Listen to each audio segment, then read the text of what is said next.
Coucou, je m'appelle Zineb, j'ai deux petites filles adorables, mais malheureusement, c'est pas toujours le cas.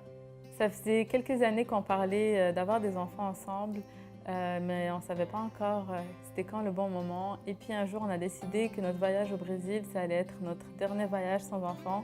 Et comme par hasard, c'est là où je suis tombée enceinte.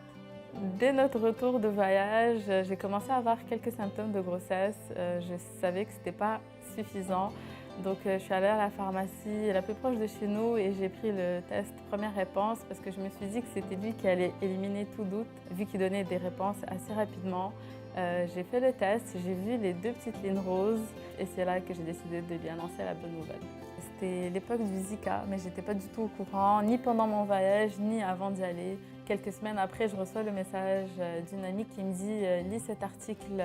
Donc, je peux vous dire qu'à partir de ce jour-là, j'étais stressée, angoissée, affolée tous les jours pendant ma grossesse jusqu'au jour de l'accouchement. Ma grossesse s'est super bien passée. J'ai essayé de ne pas me faire influencer par les histoires des autres et essayer de ne pas les écouter parce que chaque femme a sa propre expérience, chaque femme vit son accouchement et sa grossesse différemment.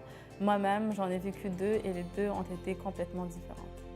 Avant de tomber enceinte, on me disait souvent de profiter de ma vie et des voyages que je faisais parce que ça n'allait pas durer une fois que j'allais avoir des enfants. Et ce que je répondais à ces gens-là, c'est « Attendez, je vais vous prouver le contraire. Chose dite, chose faite. » Rania n'avait même pas 2 mois, qu'elle avait déjà des étampes dans son passeport. Et là, Aya, elle a 2 mois et demi et son premier voyage a lieu dans 1 mois seulement.